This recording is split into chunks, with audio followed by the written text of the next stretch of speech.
This is a quick little add-on to the actual video, but I just wanted to address why I haven't made a video. And I don't even, this happens like often. I don't know how people have like YouTube channels that they post like 2 or more videos to every, I mean, if like as moms, like mom YouTubers. I mean, I guess like some of them have like their husbands work from home and they have childcare, and I don't know, but I could not do that.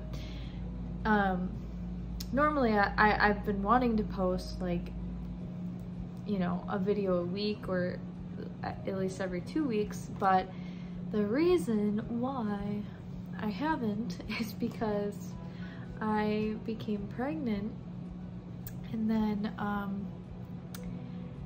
became pregnant with our second child, and then I was very sick and exhausted, you know, morning sickness,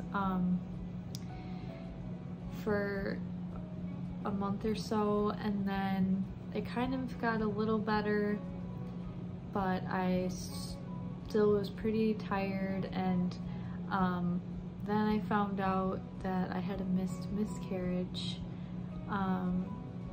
and so that was kind of going on. I didn't obviously want to really edit a video during that time or whatever, and I just took the medication to like help my body miscarry, because it wasn't really doing it on its own. I guess I could have waited a little longer, but I'm gonna make a whole video on that later on. But yeah, so that's why I haven't posted a video. And in the video I say that like when I made it, I was saying that Charlie was like almost 18 months, but now at this point in time when it's actually going to be posted, he's like, yeah, like over 19 months. So yeah, it's been a little while since, like, from when I actually filmed the video to when this is being posted. So yeah, little update there, and I hope you enjoy the birth story of Charlie River. I hope there will be a birth story for future children. I believe there will be, but yeah, just in a time of waiting and praying and hoping. So, all right, carry on. Hello, welcome to Home of Secret Marae. I wanted to tell my birth story with Charlie, even though he's like almost 18 months, almost a year and a half now, but I've never shared it really. I've never shared it. I mean, I've shared it with like close friends and family, but I've never shared it like publicly on Instagram or YouTube or anything. So I just thought it'd be a fun video for me to kind of reminisce on and share with you all. I don't have any notes, so I gotta remember to talk about this and this and this, so hopefully it all comes together. There's not too much backtracking, because, you know, I like to do that. So I think I'll share starting with my pregnancy, how that started out, and my prenatal care that I got, my prenatal care that I got at a birth center. Before I even became pregnant, we were just thinking of trying for a baby, and Charlie was just a twinkle in our eye. We were just trying to think like, okay, when we do get pregnant and have a baby, like where would we like to have this baby, and what kind of, you know, care would we like during the process. And I had talked to women who had home births, women who knew people who had gone to a birth center, and Matt and I had watched The Business of Being Born, that documentary talking about having, you know, a baby. And I think it's more revolved around home birth. And so we just decided that that was the route we wanted to take for pregnancy and birth. I was considering a home birth, but at the time we were living in a small apartment and we knew we wanted to move into a house, but we just didn't know like when exactly that was gonna happen and where we would be. So like I didn't know where to even, I couldn't really look for a midwife because I didn't know what area I'd be living in. Plus I was a little nervous because it's my first child. So I just thought, well, you know, going somewhere like to a birth center seems like, you know, a step below the hospital. Like they probably have a little more there than they do at home birth. We went with the birth center route, and I'm really glad we did, because we couldn't have, it would have been a little bit too much to try and make a home birth work at the time. And I didn't want to get my care at the hospital because I just have heard that, you know, I can't say for all women, but I've heard a lot of times it's like, pretty much I've always heard that you are just pretty much in and out. Like for your prenatal appointments, you just go in and it's like 10-15 minutes and they just kind of get you out as fast as they can. Whereas the birth center, the midwife that I had, well, I think, yeah, this is the standard for all prenatal meeting or checkups at the birth center I was at. It goes for like an hour, and of course, you know, they check everything. They check your belly, you know, see where your uterus is placed, how the baby's growing, heartbeat, all that. But they also, you know, give you time to ask questions, to just get, you know, if you have any concerns or thoughts or hopes for your birth, you know, like you can voice those, and you never feel rushed. I never felt rushed or anything, and my midwife was very, I felt, you know, connected to her. She was a believer as well, and so that kind of helped just feel even more like this was a safe place and like, you know, homey. We had the same outlook on pregnancy and like bringing life into this world and birth, and from a Christian perspective, so that was really a beautiful thing. And she could, you know, pray for me and stuff like that, so that was really cool. And yeah, so the prenatal care was always pretty great. I did have some things, this is where I should have taken notes, because there was so many little things that like happened in my pregnancy that it's almost hard to remember. Like I think I'll be able to remember them. I just don't know if I don't think I'll be able to remember the exact order. But the first thing was that at my 20-week ultrasound, they said that basically, I think it was they couldn't see the stomach in the ultrasound, which, not that the baby didn't have a stomach, but like, I think because there wouldn't be any fluid in this, they want, like, you can't see the stomach unless there's fluid in the stomach, I think. And so that means, yeah, that means like the baby's not taking in fluid like through its esophagus and like swallowing it, because that's what they do in the womb. They like swallow it and then pee it out and then swallow it and pee it out, but it's just sterile pee while they're in the womb, so it doesn't matter. But so that was her concern for whatever reason, and that was pretty scary. So because she said it's possible, like it's not for sure, but it's possible that, you know, the baby could have this thing called esophageal atresia. So like the esophagus isn't connected to the stomach or something. So yeah, that would make sense.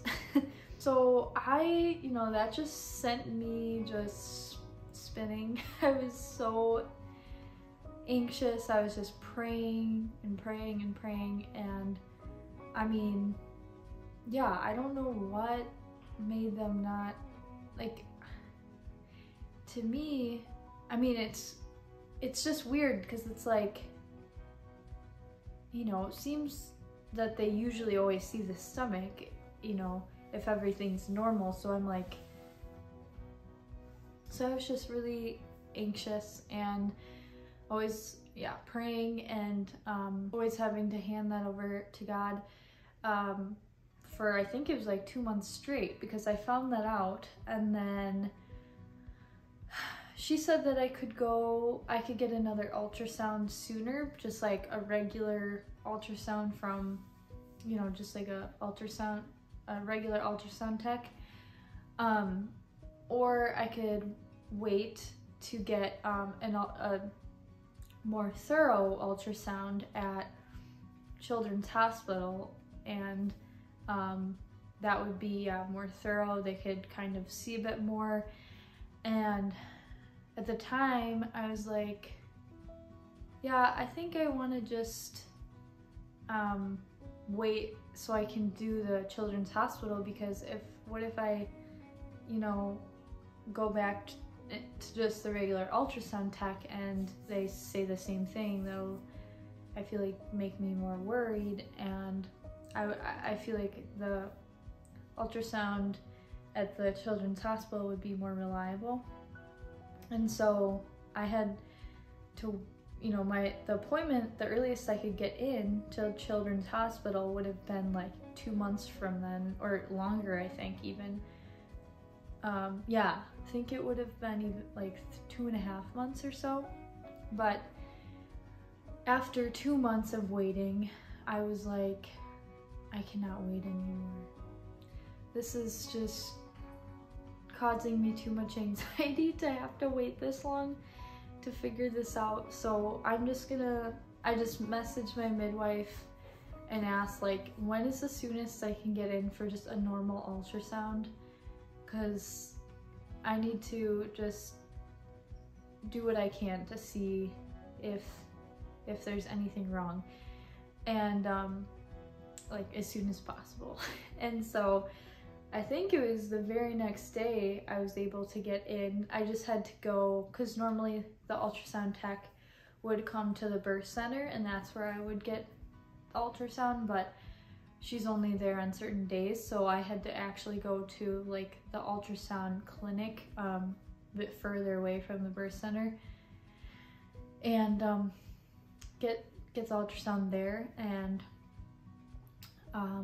of course I was super nervous, just praying. And once I got that ultrasound, she said, oh yeah, I see the stomach, everything looks fine, everything looks perfectly normal. So I was just like, it was just weird to me, because it's like, how could you not have seen the stomach before? Like, part of me is wondering if God just did a miracle.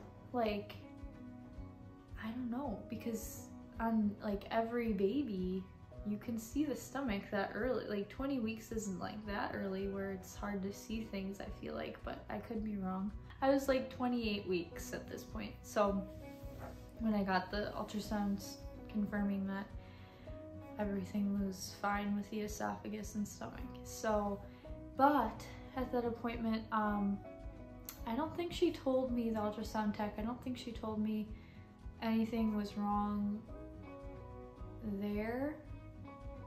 No, she did. I think she said, like, you have a little extra fluid, but it's nothing to worry about really, it's not much. And then, yeah, my midwife got in contact with me after she heard about that, and she said that, you know, told me the risks of, if my fluid keeps going up, that I would need to go to the hospital because, yeah, if it just kept going up and didn't go down eventually, that there were risks, like I think the placenta could like detach from the uterine wall, and then, oh, the cord could prolapse, like, so the cord,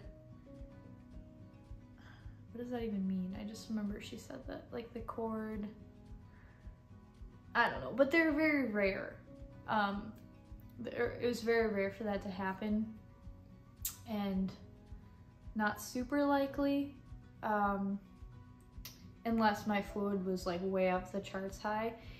But yeah, I don't know, I've talked to some people and I'm like, I wonder, I feel like maybe like with both of those things that happened, I don't know that I should have been told like this right off the bat, this is what could happen. I feel like maybe they should have just said like, yeah, this is happening, we'll just monitor it. And unless I guess I asked, I don't think I asked right away, maybe I did. So if I asked, then that's another thing. Anyway, so that was like a little bit less worrying for sure than the esophagus thing. Because I knew like nothing was seriously wrong with the baby himself. And but so I had to get ultrasounds. I don't even remember, like, was it every week for a while, I think? Maybe it was just every few weeks for a little while, and then I think it started to become every week once I got closer to my due date. So I was sent to Children's Hospital to check the fluid after I had gotten some ultrasounds just by the regular tech at the birth center. And this was kind of the determining factor. I think I was 36 weeks. This was like the determining factor of if I was going to be able to go to the birth center or if I was going to have the baby in the hospital. And so if my fluid had gone up or if it had gone down. And so what I was told is normally it does go down. Like the fluid can fluctuate a lot, and normally it does eventually go down towards like the end of your pregnancy. So I was kind of thinking that was going to be the case. And when I was at Children's Hospital, that's what they told me, that my fluid had gone down a little bit. Not like a ton, I don't think, but it had gone down a little bit. And so the doctor there told me that I think I was gonna come back in a few weeks from then, and if my fluid had gone down even more, oh yeah, so that was not the time of like deciding if I would have, if I'd be able to be at the birth center or not. But yeah, the next time was the deciding time. The next time we went a few weeks later, they just wanted to see if it had gone down even more, and it had. It went down, I think, not like a lot, but it went down a good amount more, even more than before, like percentage-wise or whatever. And so I was told I could have Charlie at the birth center, and so I was so happy, just like so thankful. And so then I was like, all right, this is happening. Like there's nothing else, no other obstacles, nothing else standing in my way. So I'm good to go. And yeah, and then throughout, I would just get worried about every little thing. I mean, one of the things was pretty kind of intense. But I would like ask my midwife, because I had been taking oregano essential oil capsules for like my immune system. And then I found out that people in like third world countries or something sometimes use that for abortions. And I was like, oh my gosh, like, will this make me miscarry? All this time I've been taking it, but I wasn't taking it like super consistently or, you know, like chugging it or anything. So my midwife was like, I think you're gonna be fine, don't worry about it. And another thing was that this was a little bit more intense. So iodine is really good for you, but there is a, you know, like a food grade iodine that you can ingest. And then I would just put a few drops in my water. Normally you do it, you're supposed to do it every day, but I wasn't doing it super consistently. But thankfully I wasn't, because my husband had accidentally bought the, not the food grade iodine, but like the hospital iodine that you use for like, you know, cleansing a wound or something. Oh, and then on the back of that bottle, I looked and it said, call poison control if you've ingested it. If you've ingested this. And so I just was bawling. I was just like, you've got to be kidding me. Like, seriously? After all this, now I've ingested all this iodine? And so I called poison control and talked to them, and they said, just, you'll probably be fine, just, you know, monitor yourself, I think, and let us, or call the doctor if you get any of these symptoms or something like that. And so there was that.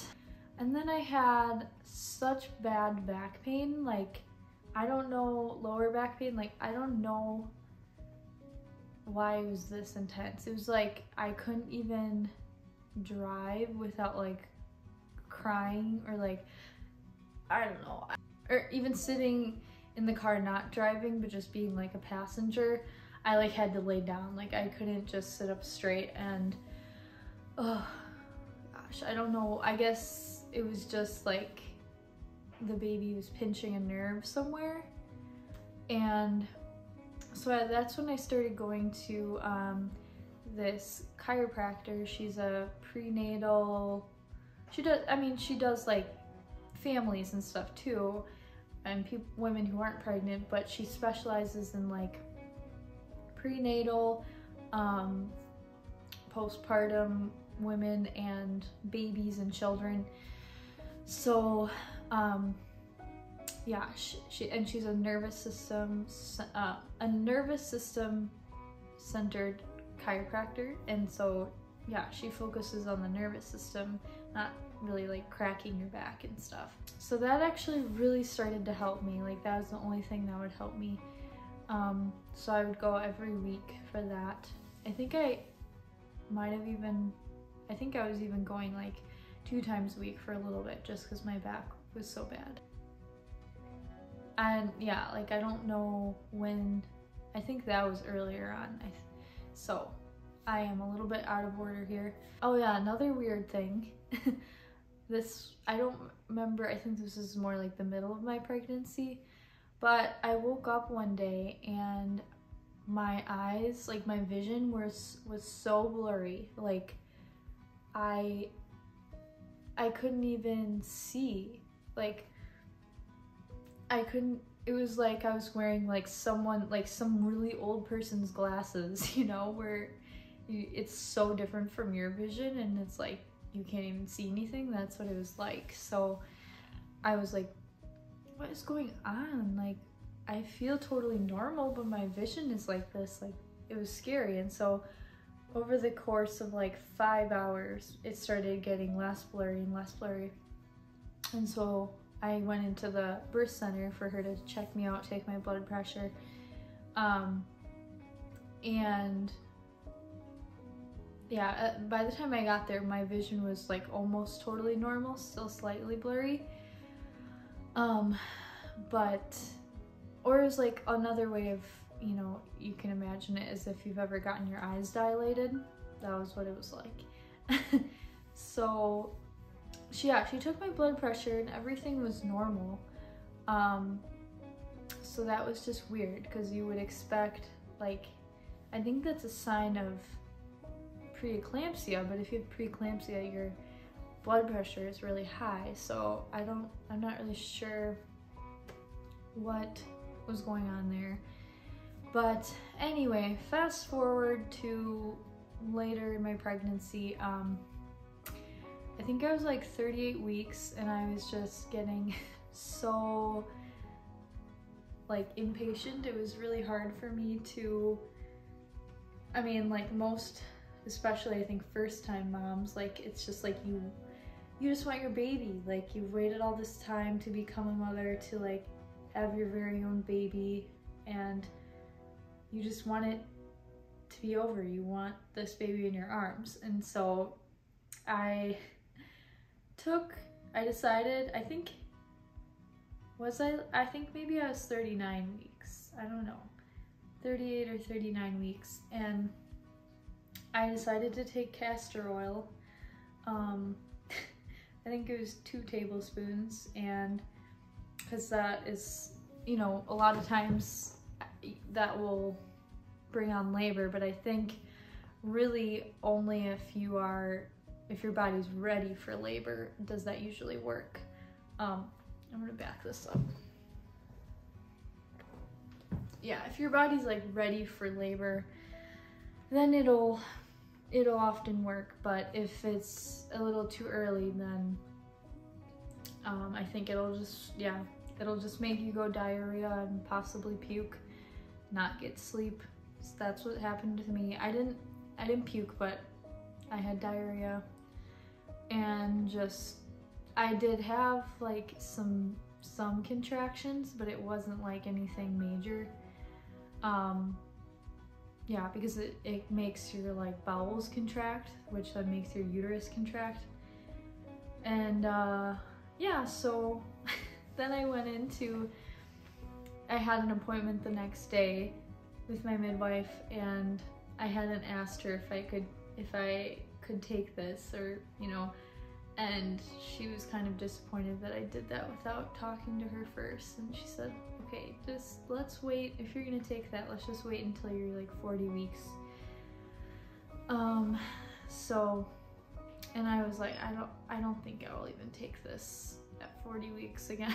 I think only if I'm like getting close to 42 weeks, because that's when you have to, you know, at least if you're at birth center, you have to go to the hospital at that point, if, you know, they won't take you if you're 42 weeks anymore. Fast forward to when things actually started happening, labor things. I passed my due date. So 40 at 43 or 40 weeks 3 days, I think, I'm trying to remember everything I did, but I was really trying everything I could do to like get my body like going, to get labor starting, but not castor oil. I was just doing a lot of squats, and I think I took a long walk. I was doing other like labor inducing exercises and stuff. I was putting like clary sage oil. I think I sniffed it and might have put it on my belly and stuff. I think that was a big thing.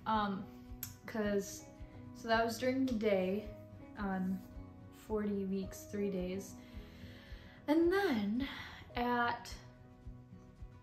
I went to bed early, thankfully, at like 7 something at night, and Matt had stayed up and playing video games or something, and it was 12, like Matt came up at 12, and then I think it was at 12:20, I was just laying in bed and my water broke.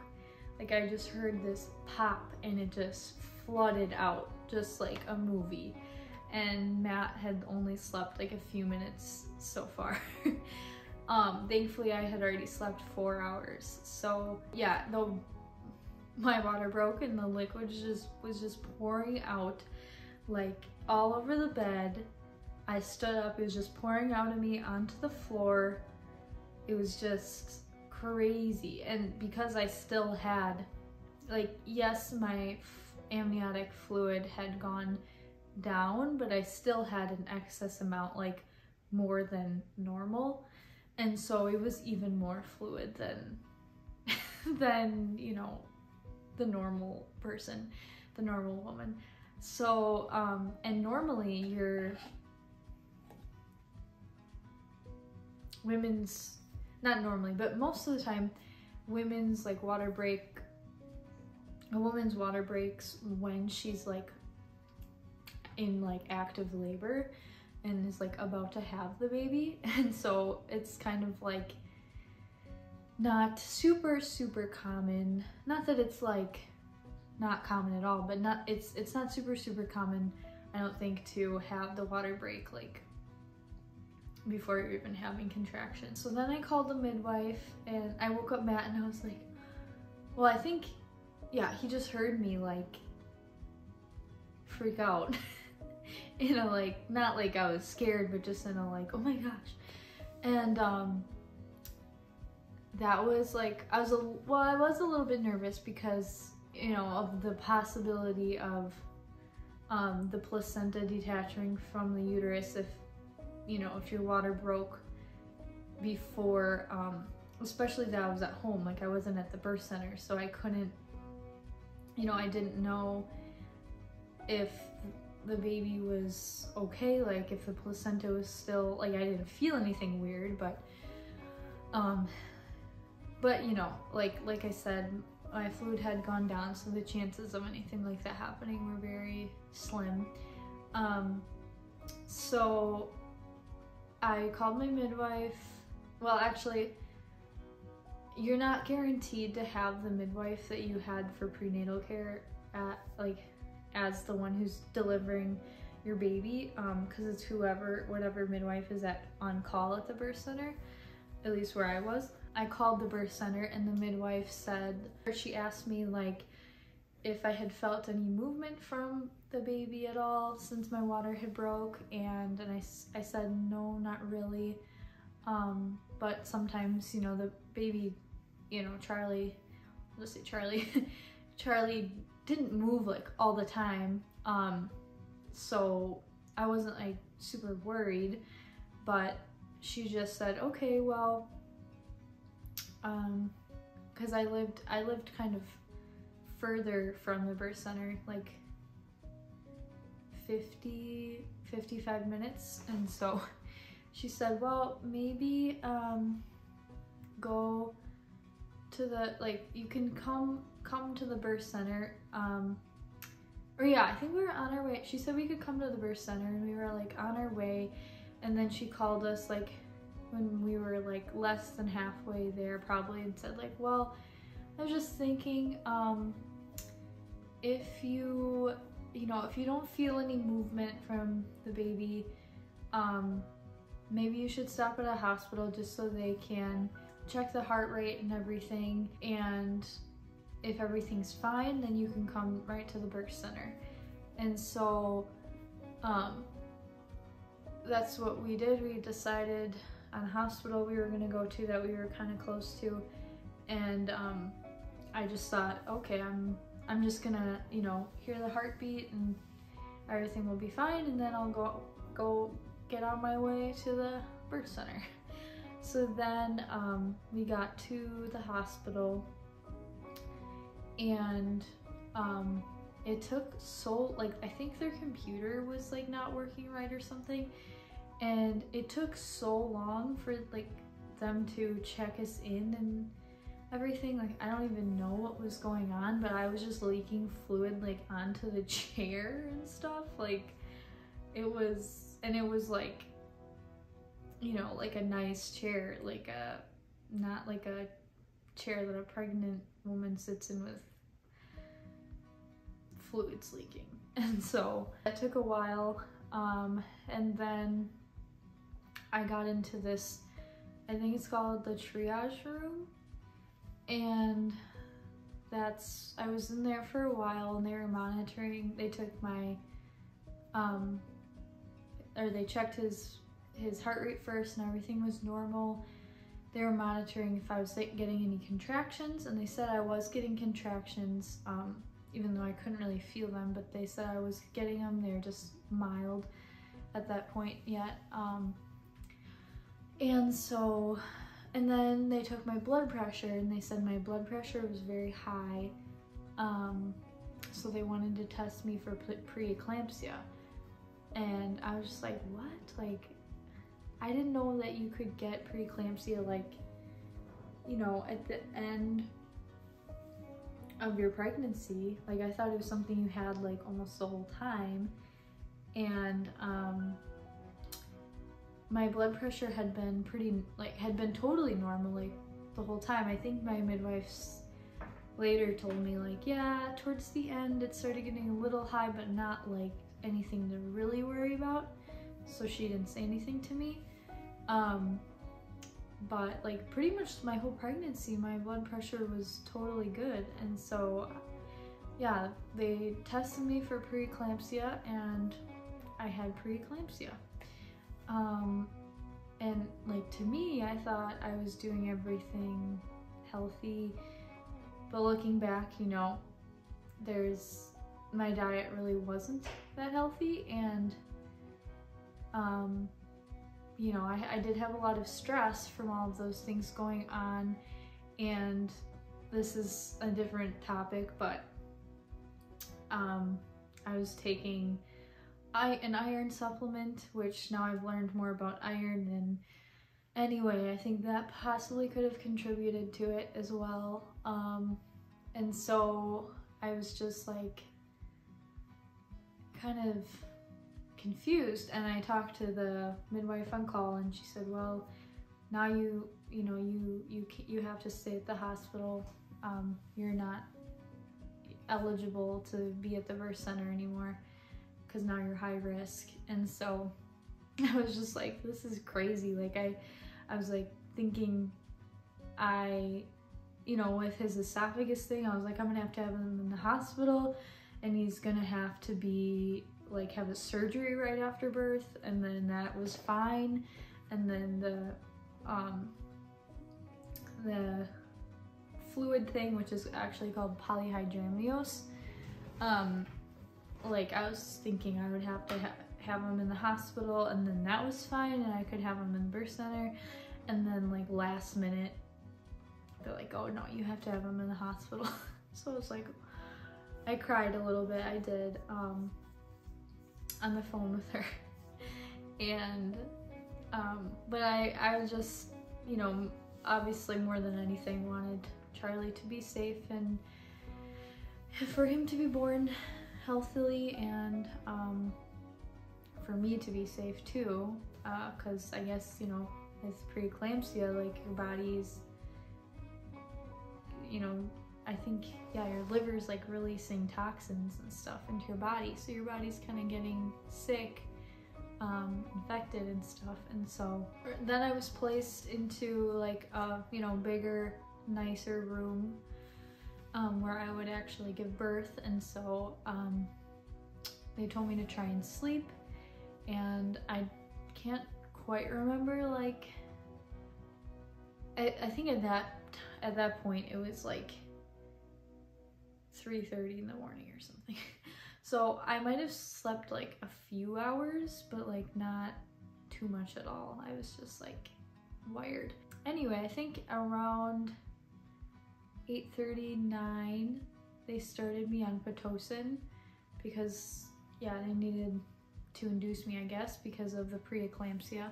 I started getting, you know, more intense contractions.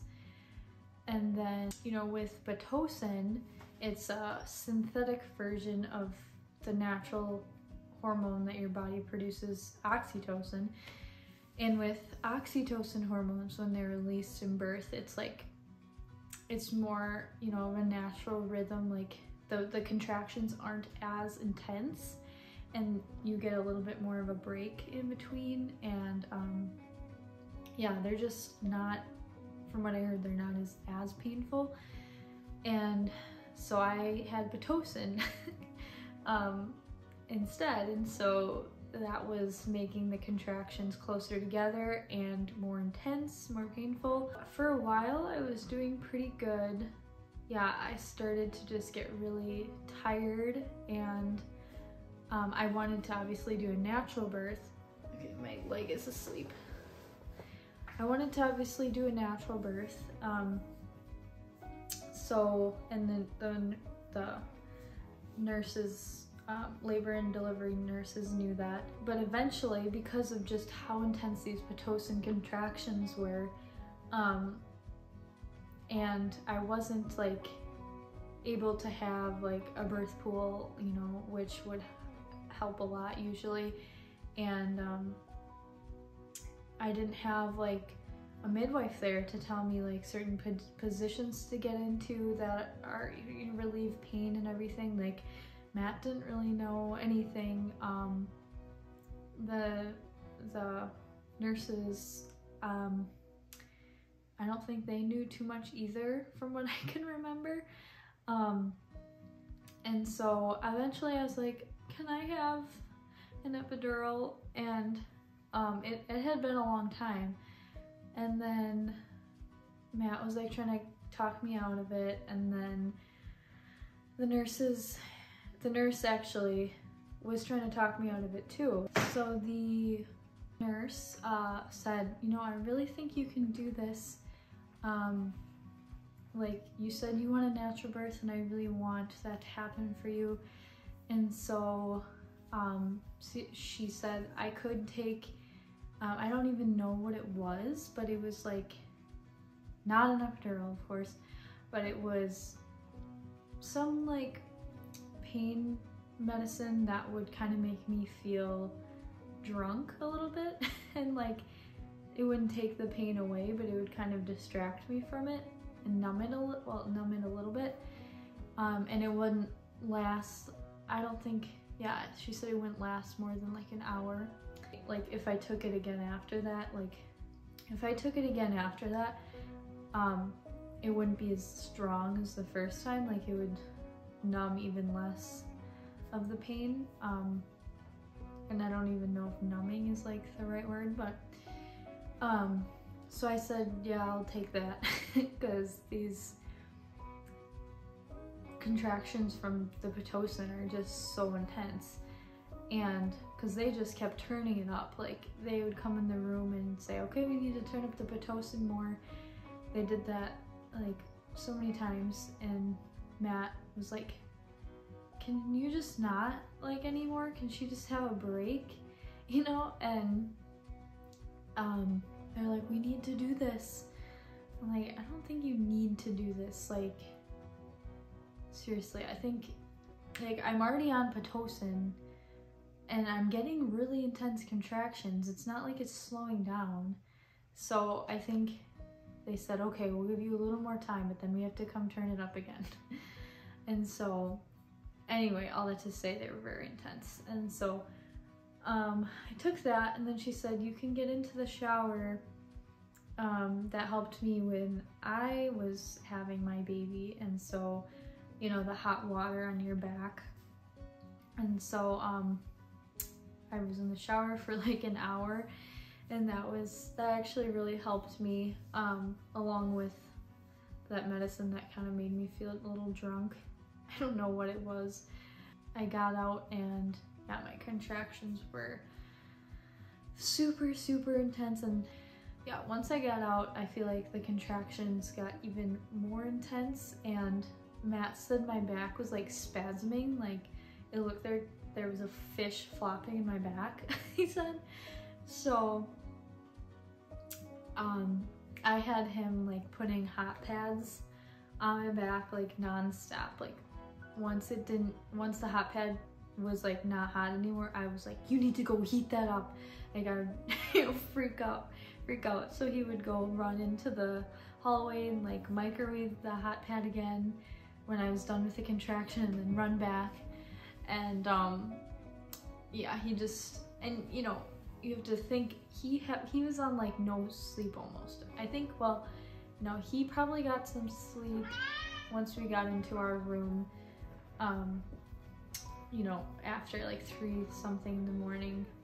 but so he got a few hours of sleep, but not much, and so he was very drained as well, but like towards the end, but I think most of the time he was kind of running on adrenaline.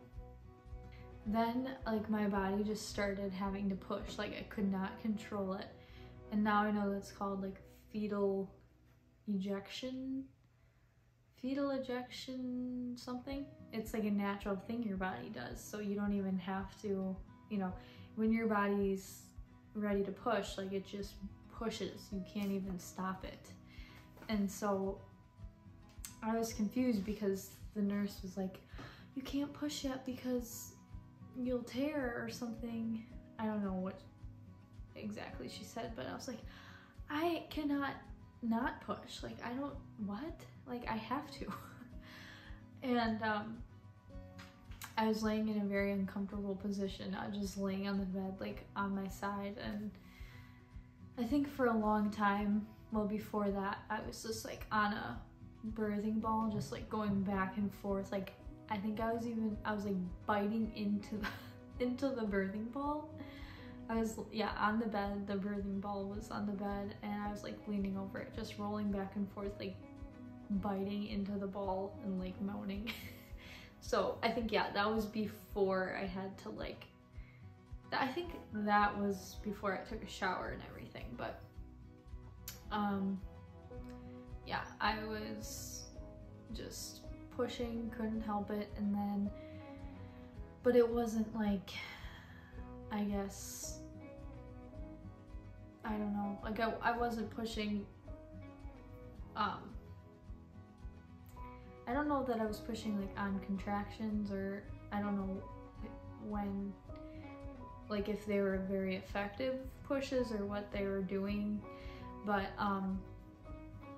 so then eventually the nurse checked me, and I was dilated to 10 centimeters, and so they told me I could get on my back and start pushing, like pushing, I guess. And so they put my legs up in those things, and they told me like every contraction to push, but like they said to wait, like count to 10 or something, push for 10 seconds maybe. And so I was pushing for about 20 minutes, and then I don't even know what she is, the surgeon, I guess, because, well, Charlie woke up. Shoot. He did not sleep that long. Okay, to be continued, hold on. Well, here he is. The boy I birthed. So the, whatever, the I don't even know, the OB, I guess, came in, and, or she was in there while I was pushing. So she came in, or, yeah, so she was in there while I was pushing, and then after like 20 minutes of me pushing, which isn't that long to be pushing, Sonny, no. If you're gonna be playing with my cord, then no. You'll come out after.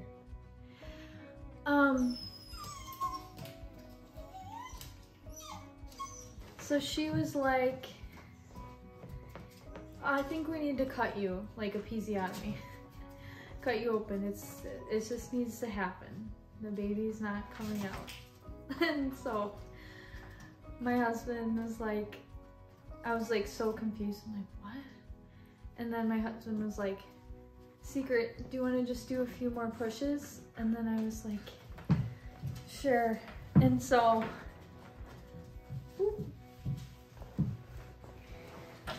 I think I just took one more push, and Charlie came out.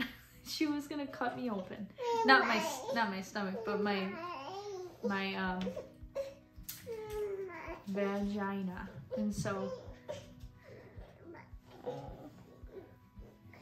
oh, where'd you put the seeing the little ball.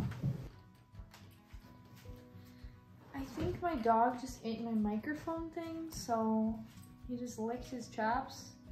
Pretty sure he literally just ate it. I don't see it anywhere. Hold on, Charlie. Okay, I'm just going to feed him. I don't know where this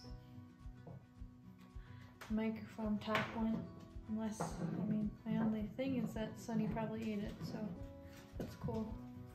So yeah, I pushed one more time, and then Charlie came out, and so I hope she was a little embarrassed. I hope she felt stupid, because 20 minutes of pushing like on that bed, or you know, in the ways that they were having me push is not long. You know, she was only in there for 20 minutes and then she wanted to cut me. It's just crazy. So I'm very glad that that didn't have to happen, because when you tear,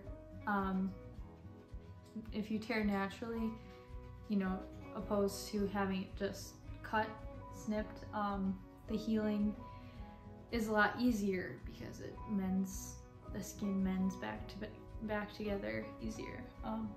So I had a 2nd degree tear, but it really wasn't too bad, you know. I mean,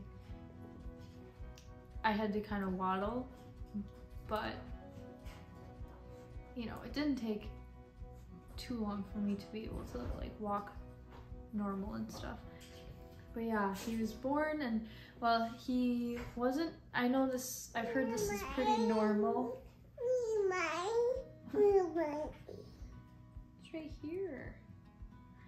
I know this is pretty normal actually, but when he came out, he wasn't like breathing, and he was really purple, I guess, Matt told me. I didn't really, it all happened so fast.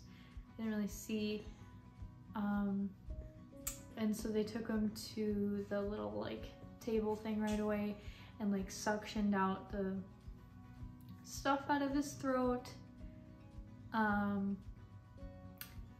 Yeah, they suctioned all that stuff out of his throat, and then I don't know, did they like wrap him up and everything right away? As like, I think they did. And now if that's the case, like, I get having to suction that stuff out right away, obviously, but like, why couldn't you have just given me him right away after?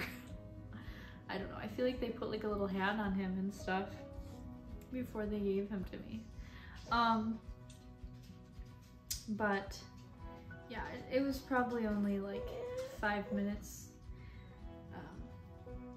that they had him before I got to hold him, and I was just in shock. I was just like, oh my gosh, oh my gosh. I think I'll insert a clip, but of like when he was actually born. You can't see anything, but I'm just like in total shock. One thing was kind of interesting. They said, like, I think it's called voluminous cord insertion. Once the placenta came out, they're like, oh, you had this like rare like thing called placenta cord insertion. So like the umbilical cord was not attached like to the center of the placenta like it normally is. It was like attached just to, on like the, it was attached to just like the edge of it, like on the membranes, like not really deep in there, I think. So, and I've looked it up since, and it can cause a low birth weight. So, like, I'm not sure if they said this, but I think they might have said this, that he's a miracle baby. Like, it can be serious, but it can also be fine, like fine, you know, just a low birth weight. And he was a pretty small guy for being over the due date and a boy. Hey. Well, I think that's where I'm gonna have to end it, because Riley's trying to breastfeed and take this cord from me. I think my dog ate the foamy thing that tops it, so maybe I'll see it in his poop when I pick up his poop next. Hope not. Alright, well, hope you enjoyed this video. I can't really think of anything else to say. I'm a bit distracted. So, yeah, please like and subscribe. See you in the next one.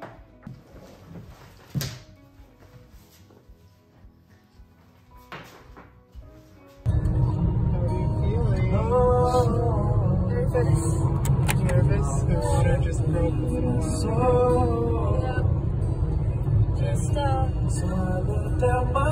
Just waiting to feel more movements, but seems like everything's okay.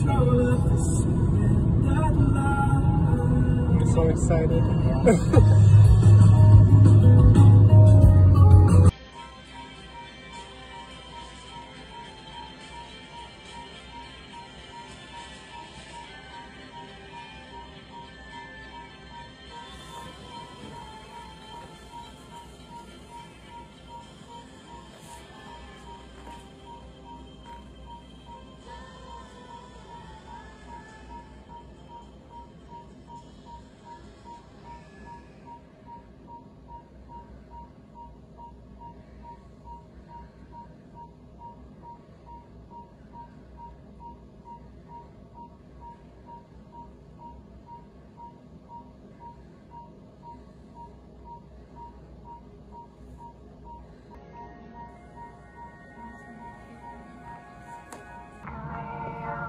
In the beginning, you were there.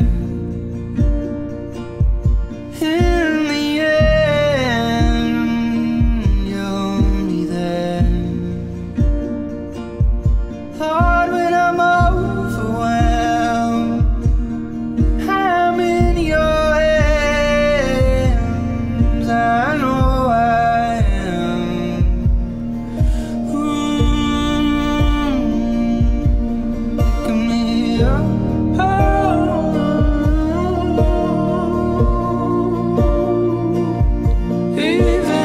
Darkest night, you were there. Even in the driest times, you were there. Lord, you carry me far beyond what I can see. Oh, you're picking me up, I know.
shoulder, baby, and push. 2, 3, 4. There you go. Great job, Steve. Good job. Good job. 7, 8, 9, 10. Push, girl. And push. 2, 3, 4. Good job. Good job. And 7, 8, 9, 10. you got this. 1, 2, 3, 4. I'm going to create a little bit of room, okay? For the baby. So, 8, there's okay with her? Yeah? Because it's better to do that, I think, than have her just rip across. And I think that's all she needs to help her. You guys, I know who want to do things more naturally, that's why I'm asking. We are? We may have to create a little room for the baby to come out. It's kind of, you know, at that point. Like a little bit of a... Do you want to try a few more times first? You want to try a few more times? You tell She me. wants to try a few more times. Okay. That's fine. 1, Chin your chest 2, Push me up as hard as you can. 4, 5, Push. 6. Okay, push. Come on, let's do it. 8, 9, 10. Breathe. Shake it. Get back. And push. And You got push. this. And push. Push. Oh, yeah. Good job. Good job. 5, 6, 7. Go. And push. There you go. 1, Good job. 2, 4. Beautiful. He's out. 5, 6, 7, 8. There you go. Push. He's out. Congratulations. We knew about this. 9:30. You know? Give me a card there. For gas. He's fine. Oh my God. Congratulations. Beautiful. I can't believe it. You did a great job. That was just great.